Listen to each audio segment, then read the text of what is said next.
Thomas Gross awoke to a scene of unimaginable horror. His mother lay in a pool of her own blood in the garage. In shock, he approached her, pulled a knife from her neck, and immediately called 911 for help. Manatee 911. This is important. My mother is dead. Your mother's dead? I think my mother is dead. Are you with her now? Yeah, I'm looking at her. Okay, how old's your mom? 79. She's murdered. With leads stalling, detectives turned to the one person who had been there from the very beginning. Yeah, but it was all blood. It was all blood everywhere. Blood underneath her neck and blood over there to my left. I see the dog, Nicky, in the garage. Nicky's like this, and he is licking up, I guess, blood.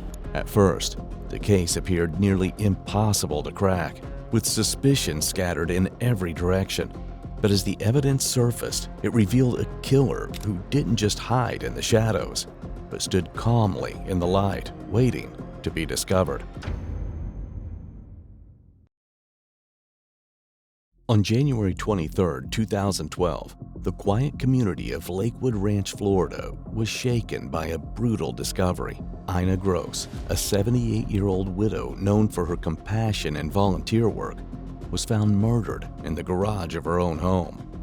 Still grieving the loss of her renowned husband, Samuel Gross, Ina had recently been visited by her son Thomas, who lived in Israel and had come to spend time with his mother during her mourning. She had been stabbed multiple times, and the disorder of the scene suggested a deeply personal crime. With few clear leads, detectives asked Thomas to sit down in the interrogation room, not as a suspect, but to better understand the horrifying events of that day. What emerged were details that would slowly expose hidden secrets, leading investigators down a path that would take 7 years to finally reach the truth. When my dad passed away, I've still told me different policemen various things today. I don't know whether I've spoken to you or not. I have no idea. No, I haven't spoken to you before. My name is Stephen Alves. Hi, Tom Chris. Nice to meet you. Nice to meet you. Wish you better For certain. Yeah. Great minds. When my father passed away, he had been ill. And he had a unique illness. It was, on the one hand, 100% certain he would pass away. Right. On the other hand, it didn't prevent him from doing anything. That is, it hit the bone marrow, the cells that grow inside your bone marrow, the red cells, the white cells, and that stuff. So as long as he could get shots and/or transfusions from time to time, it kept him going for 8 months.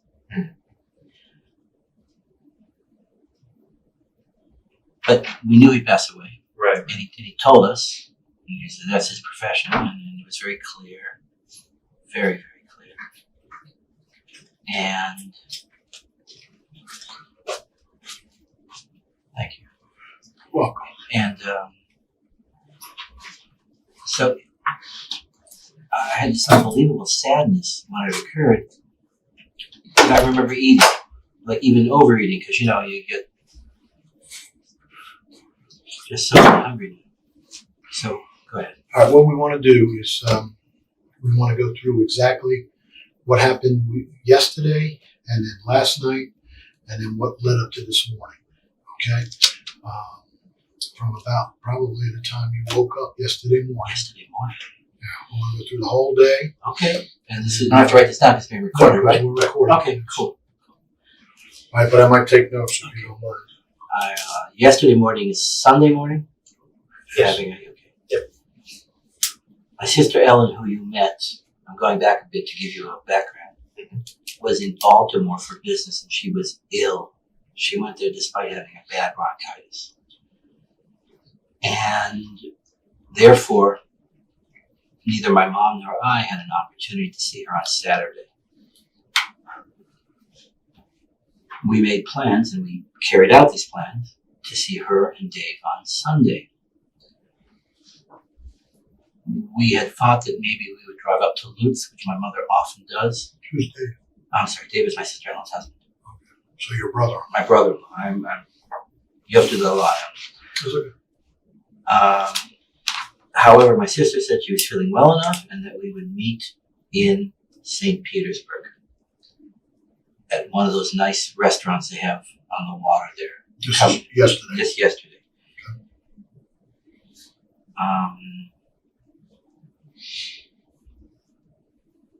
We were originally going to meet them earlier, but Ellen, despite being sick, had some work to do, and it ended up that we met around 1:30, which means we left around 12:30 or 1:45 or whatever. So around 11 o'clock, my mom and I went to do some clothes shopping for my daughter Yulia, which is spelled Y-U-L-I-A. We went to Kohl's in Lakewood Ranch. I don't know exactly where that is, but you guys probably do. Yes. And I bought 2 shirts at Kohl's. This is about 11 o'clock yesterday. Later, by the time we bought it, it was maybe probably noon. We then returned back to my mom's house, and we picked up the dog Nikki, whom you saw, I think. You saw the dog. And we drove up to St. Petersburg. And you took the Honda? Yeah, the other car's not ours. Who drove? I think I did. I think both ways. She drives a lot to see my sister. She drove a lot to see my sister. That Sunday, Ina Gross moved through her day with the same gentle, untroubled rhythm that defined her life. A compassionate woman who volunteered with the homeless and remained active in her Lakewood Ranch community. Ina had continued forward after the loss of her husband Samuel, a renowned pediatric hematologist who had succumbed to cancer, never imagining it would be her final day. So What happened last night when Okay. you guys got, Okay. you said it was 9:20. Oh, that's a guess. I mean, the movie ended at 9. Right. Okay. So we reheated some chili that I made on Friday night. We had chili. We had iceberg lettuce. My mother likes to drink wine. She had a glass or 2 of white wine. I had a little white wine. I don't drink a lot of wine. At 9:30, there's a program on television she likes. It's called The Good Wife. I went to the couch to watch it. She took the dog out, and then she came back and she watched it. I was getting tired. There was another program on, I don't know what it's called, When the Good Wife Ended. On the same channel then? I don't know, but I'll tell you what it was about. It was set in the 60s. It was set in the 1960s. I don't know any of the actors. I know some of the actors in The Good Wife. Did you watch the whole Good Wife? The whole I kind of entire- dozed. Well, it was on the whole time. I mean, it was on from start to finish, but I was dozing. But I remember the actors, and they had some scene about a stripper. In the other program, I don't know the actors. It's set in the 60s, like I said. And all I remember is that there was a woman talking about how that some women look down on women who have before marriage, but she doesn't. And I kind of fell asleep. I remember rolling off the couch into the bedroom around 11:15, said goodnight to my mom. So you go to bed at 10:45. Thereabouts. I mean, that's a guess. I'm not, you know. Right. But you leave your mom, she's still watching TV. I think so. Where was she Yes. watching TV? What room are you guys watching? There's a living room. There are 2 couches. So you're the television. I'm lying on the couch that goes like this. She and the dog are lying on the couch that go like this. The one that's got the towel, the blanket or the towel on. I have no idea. There's a red thing. It could be in either one. Yeah. But it could be in either one. I have no idea which one it's on. All right. So again, you go to bed, and your mom's on the couch with the dog. I hear, I think fairly early in the evening, not Well, let me ask you this real quick. When you get home, you're driving. home at 9:20. Right. You get home at 9:20. Do you park the car in the garage? Or No, not yet. All right. How does the car get in the garage? Presume that my mother brings it. So did you go in the garage any other time then until you found your mother? What do you mean? Were you in the garage from any time from when you guys came home at 9:20 to when you found her this morning? Had you gone back to the garage or anything? Other than when you found her? I'm thinking.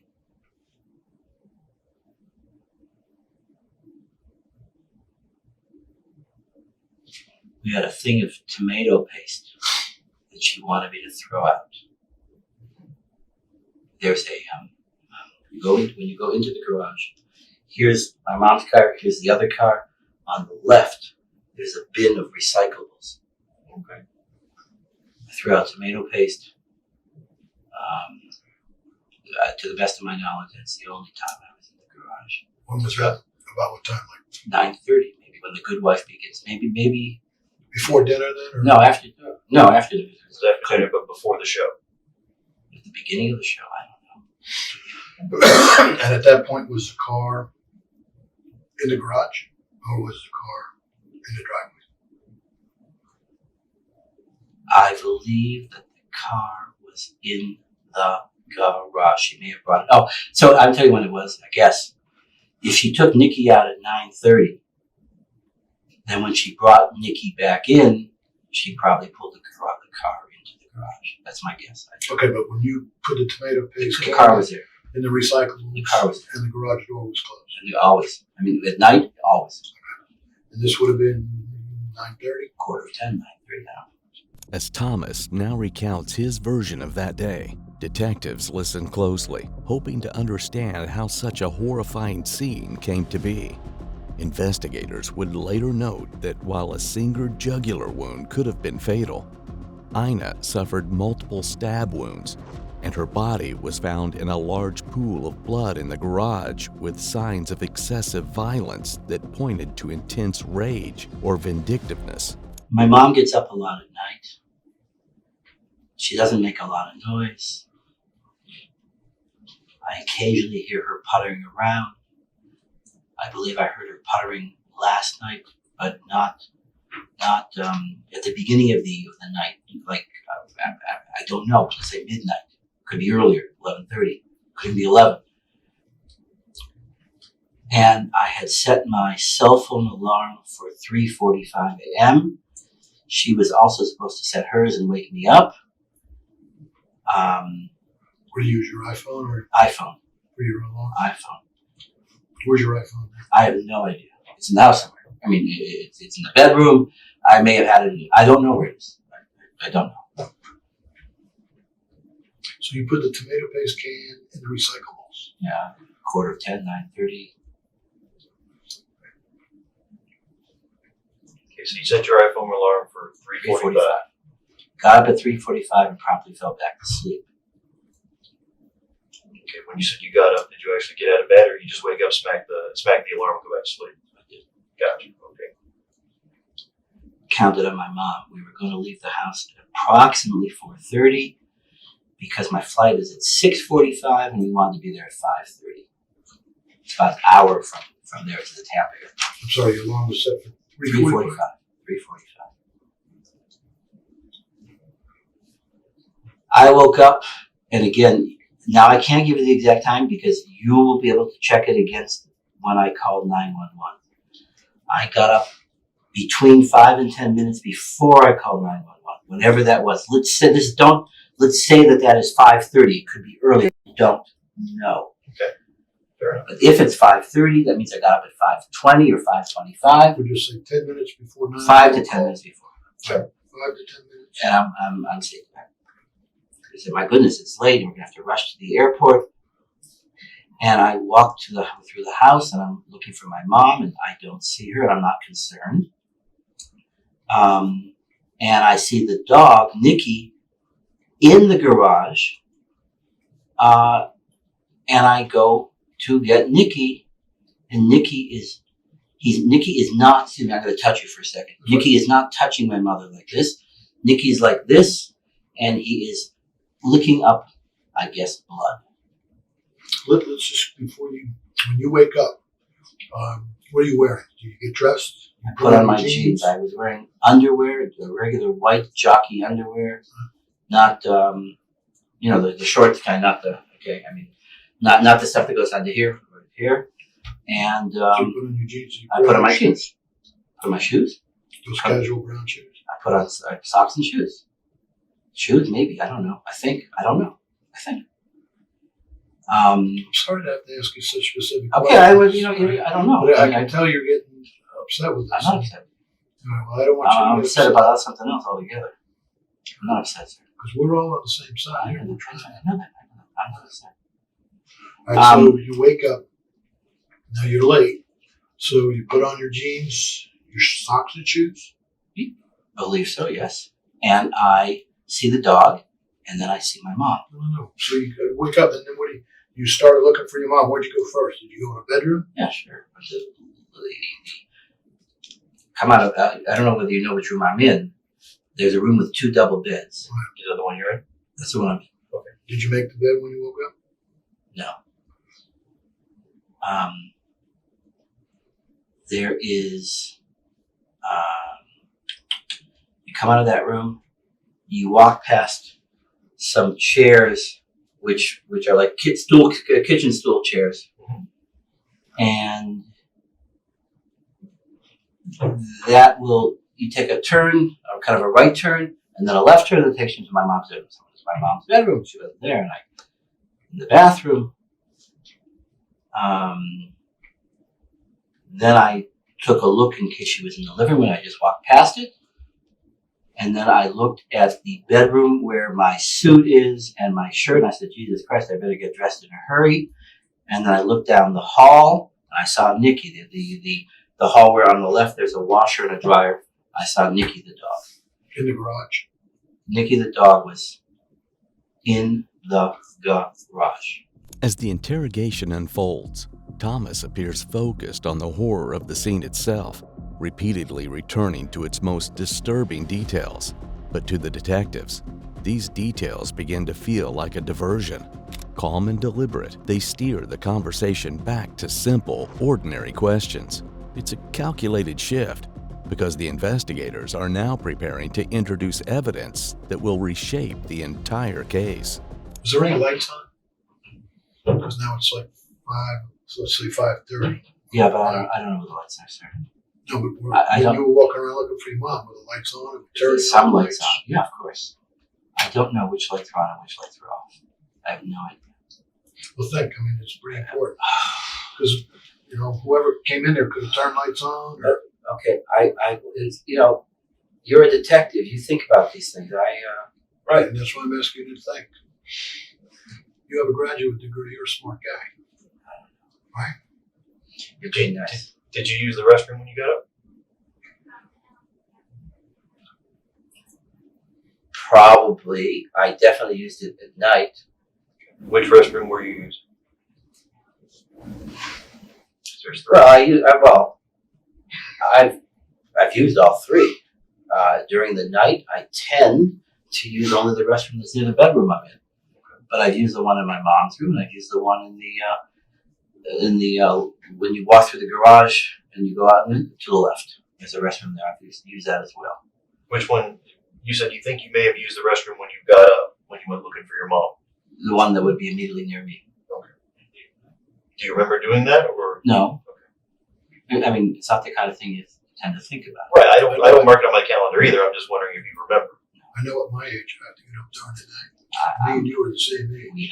I got up during the night. It's not funny. No. Yes, it is. No, it's not. Yes. She's laughing. No, just Right.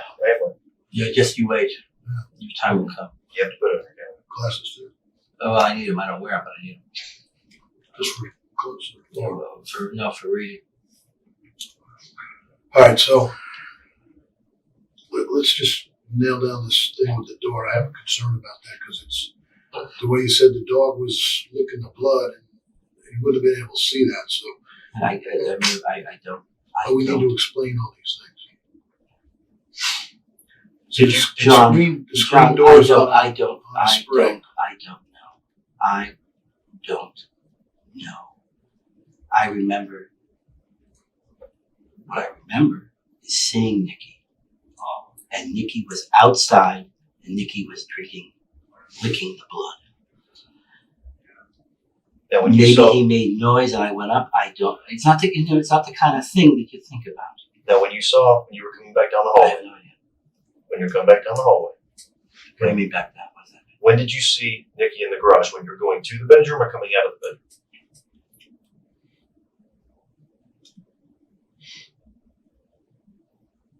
I don't know.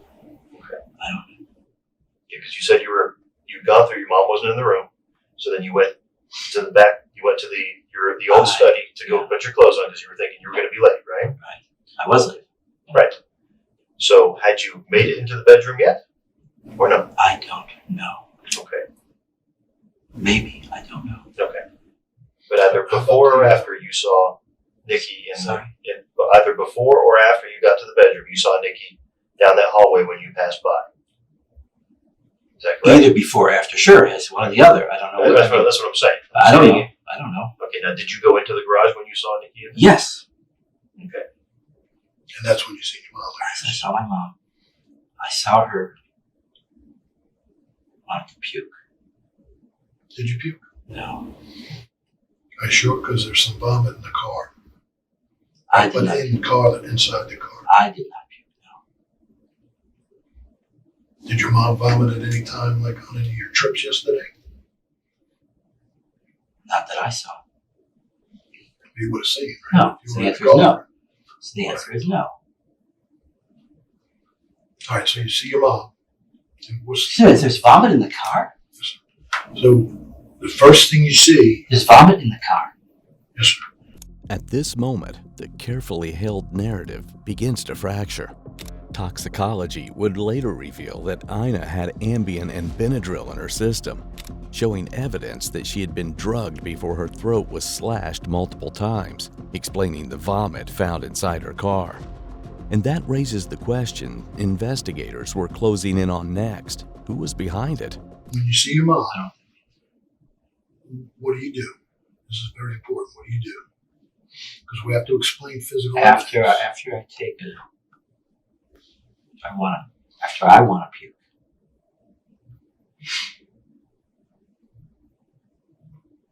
I go and I pick up the phone from the kitchen, So you leave your mom, you go back into the kitchen. pick up the phone, This is the house phone. the house phone, Okay. and I pick up towels from the bathroom where I take a shower, which is the one near the bedroom, and the bathroom where it is near the room where I had the suit and tie. Let me ask you this. I'm Yeah. sorry to interrupt you, but you didn't go and check on her and see what happened? Because I would assume there's no light in the garage. But a light probably wasn't on. I have no idea what light was on or not. All right, but I mean, so you actually I don't- seen her enough to get towels to clean I up the was blood? there. I was there. See, but she was underneath the car, kind of, and that's why I I'm removed. curious. There was not. See, that's why I said this is I very removed- important, Tom. There was a shoe rack. A metal, thin metal shoe rack. Right. And her head was between the two pieces of the metal shoe rack. I removed the shoe rack. And if you're asking me whether that happened before I got the towels and the phone for 911 or after, I have no idea. Okay, where was the shoe rack at Bridgeport? Well, first, Where does it normally live? I think exactly where she was. That is, if you walk into the garage from the door, and the car is here and the visiting car is there, it's over there on the left. Okay, it's not in front of the Honda, it's over on the side. I don't know. Okay, if you come Remember, I don't live there. well, I understand that. If you come in from the garage door, the roll-up door. Yeah. Okay, and so you walk in where the Honda sits. Okay, say the Honda wasn't there. Yeah. So you walk in there where the Honda sits. Is that shoe rack on the same wall as the door, or or the next wall over? Yeah, the door into the house. First, I don't know where the shoe rack is. I think that the shoe rack is not on the wall facing the garage door, although it could be. I I'm think just asking Look what at it you this way. When you drove in to the garage, did you have to worry about hitting that? that, no, I have to worry about hitting the other car. I have to worry about making sure there's enough space on the right to make sure I don't go too far forward. I have to make sure that I'm in deep enough. Right. Do Those you think it was on against the sidewall I or know. against the front? John, I don't know. Okay. I mean, All right, but let's get back to when you first seen her, okay? Exactly what you did. Did you go down and check her? Because I got to tell you, what you told me, all right, was that they told you to take the knife out of her. no, I don't think she said that. Maybe if I said I don't Well, remember. you said. I said, okay, I took it out. Okay, She said, no, I don't know. She said, put the 911 operator, in other words, the 911 said, put your hand on her forehead and Right, lift her head back like that. right, but let's go back to the knife when we're on the knife. Where was Okay. the knife? Where was the knife when you first seen it? In her throat. Okay, and why did you take it out? Or did you take it out? I most certainly did. Okay. I don't know, because it was disgusting. Because she put the head back in there, it was. So, This is okay, my mother.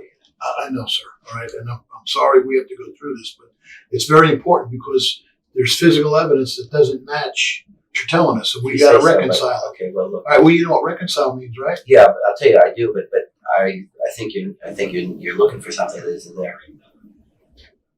Well, first of all, what we got to say is we're looking for the truth, okay? And you're helping us try to find the truth, all right? So that's why it's important. When you first, It's seen your impossible, John. mother, It's an impossible question. I don't know. All I remember is seeing her head between two pieces of the metal thing and removing the metal thing.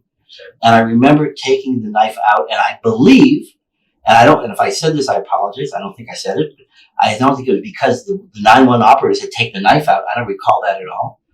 I believe I took it out when her head was back and her chin was up.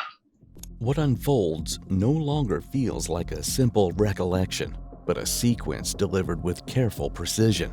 And while more gruesome revelations still lie ahead, detectives have already begun assembling a growing suspicion that this account may not be telling the whole truth. all right, let's go back to the towels. So you seen her, and then you went to the kitchen and retrieved the knife. Kitchen, no.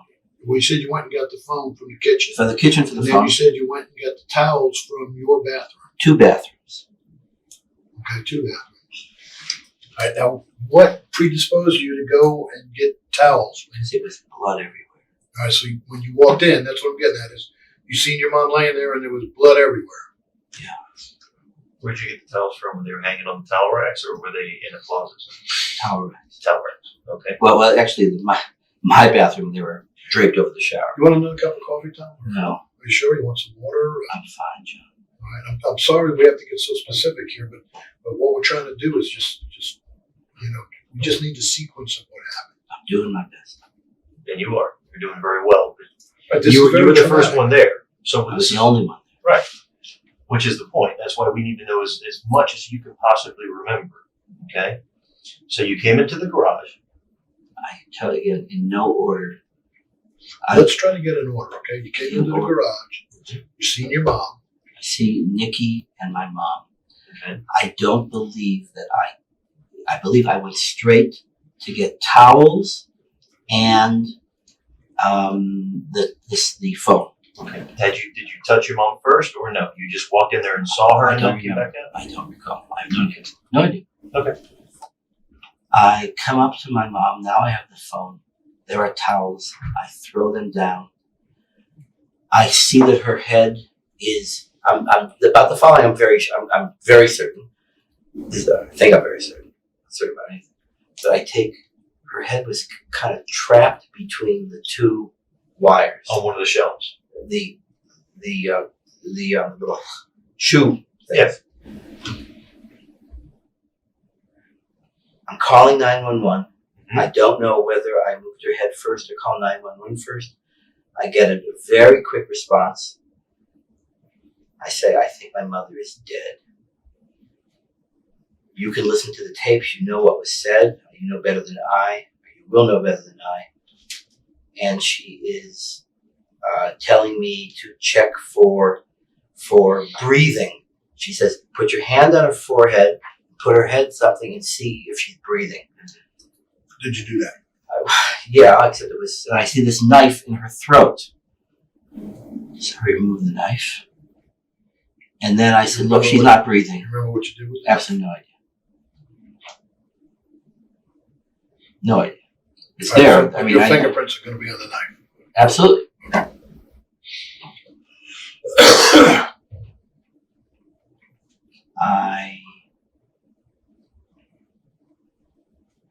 Where was I? You're Putting her head back. And she said, and she said, she said, something, is she breathing? Or I said, she's not breathing. I said, she's dead. She goes, well, you need to give her 600, not percussion, compressions. I said, okay. I give 2, and I hear her breast. What'd you do with the phone when you were doing it? Somewhere, my mom is lying basically like this. I don't know what angle. I'm here. I'm kind of pressing like that. There's some place up to my left to put the phone, and it's not standing up. I think it's lying down, but it's on something to my left. Here's the front of the car. Can I draw this? This is a bad drawing. It's nothing to scale. Here's the car. Here are the tires. My mom is something like this. Just put her. I'm basically circle here. where her head is. Her head is here. Okay. This is my head. And over here, there's something to put the cell phone on. Not the cell phone, the phone. Because she says to me, over here, and she says to me, show me where that wire rack is.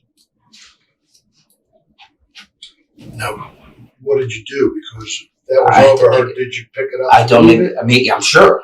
Absolutely. Okay. Did you pull her out from underneath the car to do the compression? No, she was not underneath the car. Did you move her back underneath the car when you were done? Or? No, I don't believe so. I mean, well, that's the better question is, do you remember moving her? I don't. I don't believe that I did. What did you do with the towels? They were there. They were just. Did you start like? No. But it was all blood. It was all blood everywhere.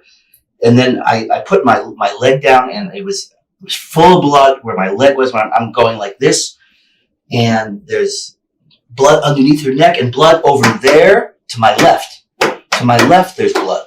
So there's blood where my knee is here. This is me. Yes. Yeah. My knee is here. There's blood. There's blood over here, and there's blood all over here. This is blood.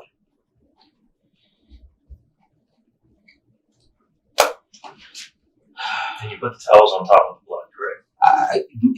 Well, initially I was going to put them on my mom, but it was.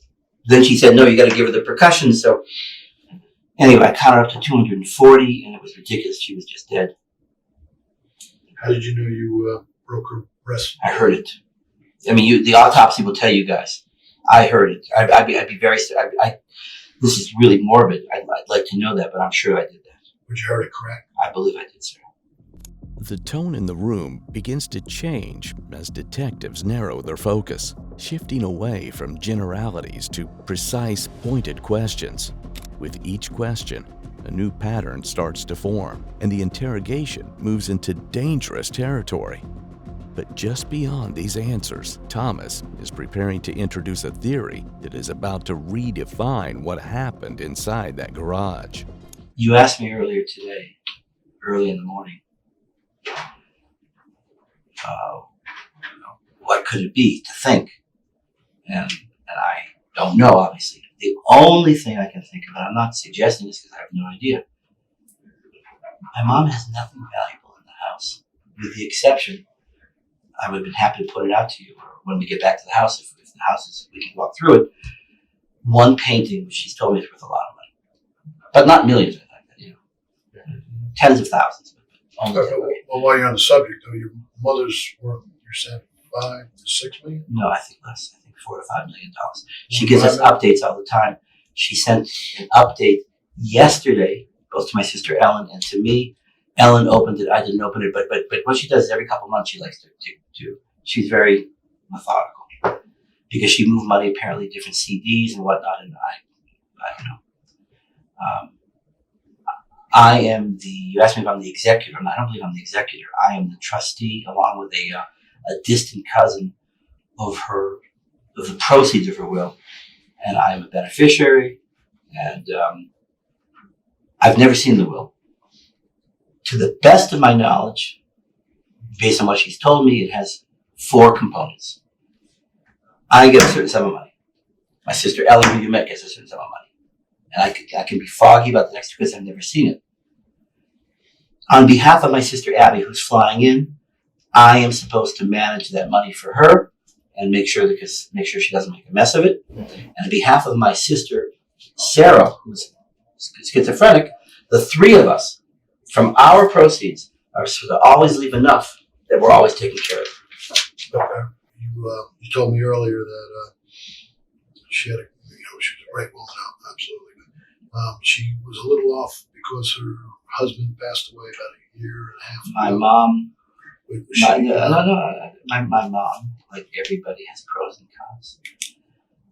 My mom, for this is irrelevant because you guys are detectives. I'm not.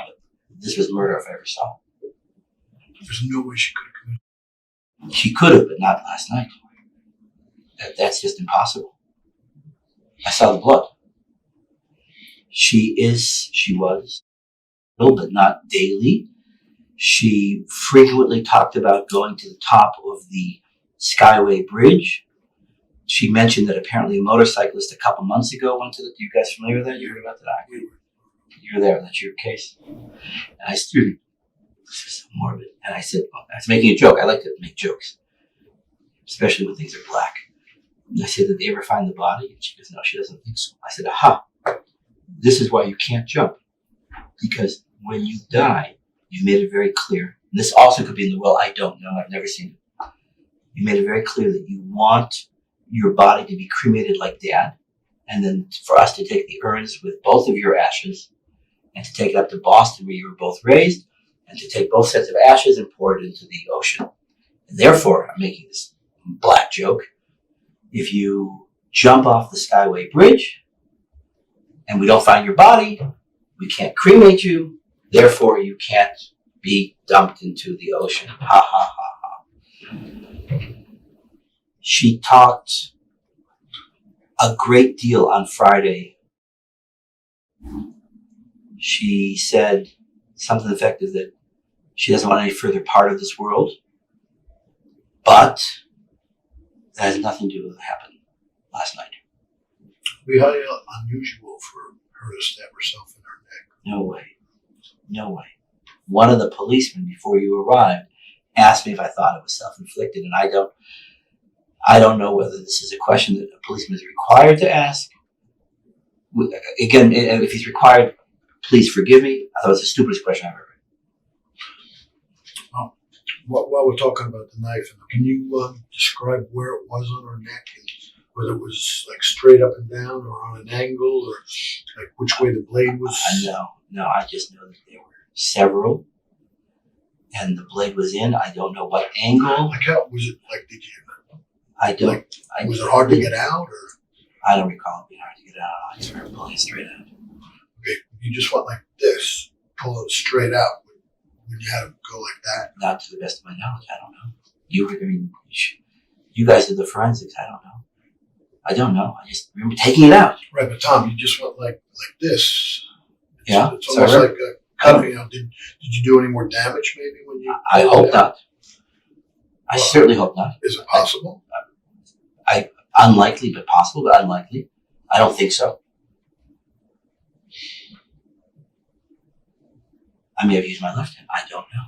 I don't know. Are you the oldest? I'm the oldest. I'm 57. I don't think I did any. Who knows? It was a mess. Are you right or left hand? Right hand. So you would have to reach across, you probably took it out with your right hand, or I don't recall, sir. I don't know. Any guess is good. Not the kind of thing I remember. right. So you didn't hear any banging, did the doorbell ring? Did Nothing, the and not, door and slam? not, and the not, garage door go up and and not down? Nikki. No, Nikki, the dog didn't now let me bark? explain. So let me tell you, Nikki is a friendly dog. He doesn't have a crazy bark like a police dog, but he has an affectionate bark. No, I did not hear that. Would Nikki normally bark when somebody came to the door? Yeah. Somebody knocks? Yeah. Oh, the doorbell rings. Okay, what if somebody comes in? Somebody comes in the dog bark? The careful listening gives way to resolve as detectives prepare to lay their cards on the table. A direct claim is about to be placed in front of Thomas, grounded in evidence rather than words. And once it's said aloud, there will be no room left to talk around it. You have to realize, from our standpoint, and I'm sure you watch, CSI, Law and Order. Everybody looks at that stuff now, okay? And you got to understand that we have to eliminate all the possible suspects so we can move on to other things, okay? But at this point, I'm going to say, that you're possibly a suspect, and you have to look at that in a rational manner. You're an intelligent guy. I do. I just don't particularly appreciate the thought. But I understand. I understand that, and I know. But you have to understand why, though. Do you understand why? Because I know it's am the distasteful. person in the house. Right. You're the only person that we know of, for sure, that was in the house, right? It was you, your mom, the dog, right? The dog Okay. definitely. We know the dog didn't do it because he doesn't have any thumbs, right? So no opposable thumbs, which means the dog didn't do it. That means that rules out monkeys too. Well, no, actually, some monkeys have opposable thumbs. We're not gonna get into the discussion of grade apes versus You guys are a monkeys. lot smarter than me. Okay, but here's the thing, right? Is that we know you were in the house and you have opposable thumbs, which makes you are in the suspect pool like anybody else. Okay, the dog didn't do it, like we said, no thumbs, I understand. and we don't think your mom did it. Actually, no. Okay, Well, unless No way. No, then she would have gone off the bridge, like she said 10 or 12 times. another discrepancy we have is the neighbor across the street said they seen you in the garage after 11 o'clock with the car running and you in the car. 11 o'clock seems late. Doesn't make any sense because I believe I went to bed at 11:15. Okay, but even 10:30 would be late because you said originally that after going in from the movie, you got the We were home at 9:20. Right, you never went even back in the garage. So, After throwing out the tomato paste, I don't recall which going back. which you thought was before the show started, and sometime around when your mom took the dog out, which was 9:30 to 10 o'clock. she's saying that she's seen you in the garage I with the car running. Let's split hairs. Let's say it was 10:30, 11:15. Is that possible? I'm trying to think of why that would be. Why before I go to bed? Because this has to be right when I'm going to bed. Why would I be out in the garage with the car running? And I can't think of it. I'm not certain that that's the case. There's no way that and the garage door was open, and you shut the garage door. Your neighbor next door at about 4:30. Sigh. Yeah. Well, when you're looking at your mom's house, right, standing there looking at it to the left, he said about 4:30, he heard the garage door open, and then he heard some banging doors and stuff. The banging doors were close to 5:30. And then I guess, did you see him this morning? Or? Yeah, I saw him. I was very pleased to see him because I thought that he was still in New Orleans. I said, "What are you doing home?" He said he got home at 4:30. I said, "This is great. Please go straight to a policeman and report what you saw." Because he said that, he said twice, my mom's been murdered, and I didn't do it. That may be. I have no idea. Yeah. I believe him. Okay, but you didn't tell us that you seen him. But it concerns us that the garage door. I saw Cy around 9 in the morning. 9 o'clock this morning when he emerged from his house. He said, I think he's saying this afternoon morning, At 4:30? 5:30. What happened at 5:30, be precise? Someone's on their knees by my mom. She's at an angle. The car is here. My mother is here. There's something over here. Is it empty? Yeah, mostly. Excuse me. There's something over here. This is not relevant. There's something over here that I can put the phone on. Okay. And I am giving 240 or 250 compressions to my mom and saying 1, 2, 3, 4, 5, 6, and the phone is there. The shoe rack was here. Okay. Okay. You couldn't have kneeled next to your mother because the shoe rack was in the way. But I did. And I was giving compressions. The towels you brought out Yeah. were on top of the shoe rack, which means the shoe rack was already in the position that it was when you put the towels on. Okay. I don't know what that means. That means that what you're telling me about giving compressions and being kneeling next to her Yeah. after you move the shoe rack Yeah. After I doesn't moved make the any sense. I don't. Then I'd like to see it. Okay, it doesn't make any sense. I think you're wrong, sir. Mhm. I think you're wrong. Because the shoe rack is all laying over on its side. I remember total chaos. Okay, and the towels are on top of the shoe rack. That could be. I think that you're making a wrong conclusion. Okay. I would like to see it. Okay. And I say that with all respect. You're saying I couldn't give compressions? I'm saying that the way you describe it, it would be very difficult because there was things in the way, so you couldn't kneel next to her. But I was She's next to also her. partially over the car. But I was next to her. Let me ask you this. This is a stupid question, but if you did kill your mother, would you admit it? If you did. If you did kill your mother, would you admit it? I can't imagine doing it. I said it was a stupid question. I can't imagine admitting it. But if you did do it, would you admit it? You're painting me. I don't know where this is going, but it's not good. But I'll answer your question. I don't even know why you asked that question. The only reason why anybody, myself included, would admit to doing something if there is an explanation which legitimizes it. I had no reason. I have no reason to hurt my mom. Yes, there was a reason. According to his sister, Ellen Girth, Thomas was drowning in debt, owing his parents nearly $668,000 and facing the very real possibility of being cut off financially. In the aftermath of her murder, Thomas initially claimed an intruder was responsible, but investigators would later allege a far darker explanation, that he drugged his mother, attempted to stage her death as a carbon monoxide in her car, and when that plan failed, turned to the knife.